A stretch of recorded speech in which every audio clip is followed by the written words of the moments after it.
1971 সাল ইতিহাসের এক রক্তাক্ত অধ্যায়। একটি জাতি মাথা নত না করে স্বাধীনতার স্বপ্নে বুক বেঁধেছিল। চারিদিকে যুদ্ধের ধ্বনি, আগুনে পুড়ছে জনপদ, ধ্বংস হয়ে যাচ্ছে অসংখ্য ঘরবাড়ি, তবুও থেমে যায়নি স্বাধীনতার আকাঙ্ক্ষা।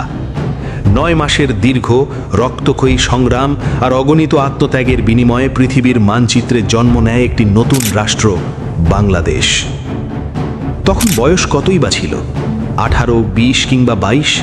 হাতের মুঠোয় নিজের তাজা জীবন আর কাঁধে একটা ভারী রাইফেল নিয়ে তারা বুলেটের মুখোমুখি দাঁড়িয়েছিলেন। কোনো লোভ ছিল না, ছিল না কোনো ভবিষ্যতের প্রাপ্তির আশা। অসংখ্য মানুষের আত্মত্যাগ, অশ্রু আর সংগ্রামের বিনিময়ে অর্জিত এই লাল সবুজের পতাকা। এই দেশের প্রতিটি ইঞ্চি মাটি আমাদের স্বাধীনতার জন্য জীবন উৎসর্গ করা বীরদের স্মৃতি বহন করে। কিন্তু আজ স্বাধীনতার এতগুলো বছর পর ধুলো জমা ইতিহাসের পাতায় দাঁড়িয়ে নিজেকে একটা প্রশ্ন করা খুব প্রয়োজন। আজ আমরা সেই ত্যাগের যথাযথ মর্যাদা দিতে পেরেছি, নাকি কোথাও একটা বড় ভুল হয়ে যাচ্ছে? স্বাধীনতার পর থেকে বিভিন্ন সময়ে প্রকৃত মুক্তিযোদ্ধার তালিকা তৈরি, সংশোধন এবং গেজেট প্রকাশের নানা উদ্যোগ নেওয়া হয়েছে। কিন্তু বিভিন্ন সংবাদ মাধ্যমে প্রকাশিত তথ্য এবং সরকারি বিভিন্ন প্রতিবেদন অনুযায়ী বারবার এই তালিকা নিয়ে উঠেছে নানা প্রশ্ন, অভিযোগ এবং বিতর্ক।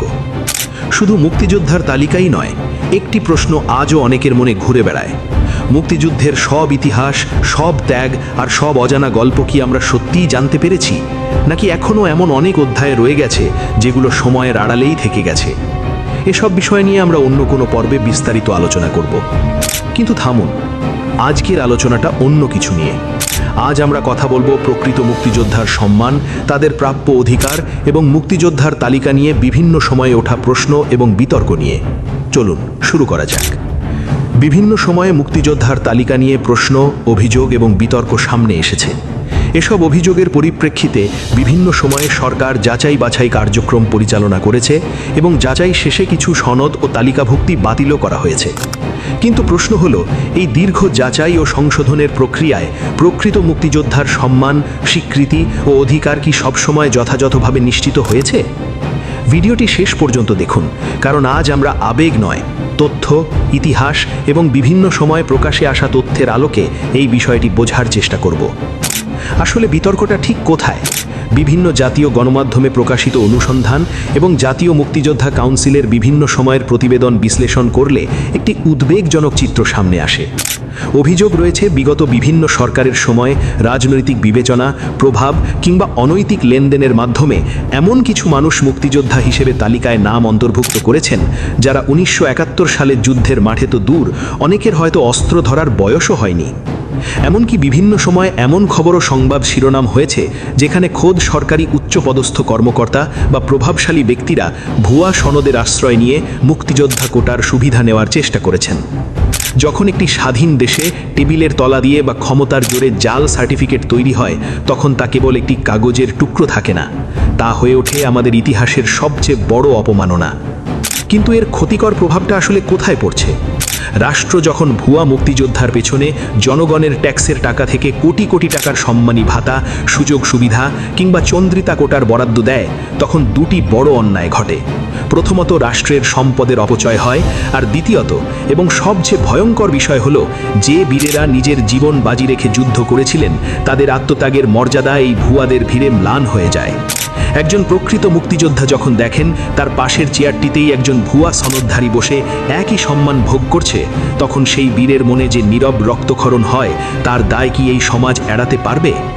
অবশ্য বিভিন্ন সময়ে এই জালিয়াতি রুখতে আইনি পদক্ষেপ এবং সরকারি স্তরে স্ক্রুটিনি বা যাচাই বাছাই করা হয়েছে।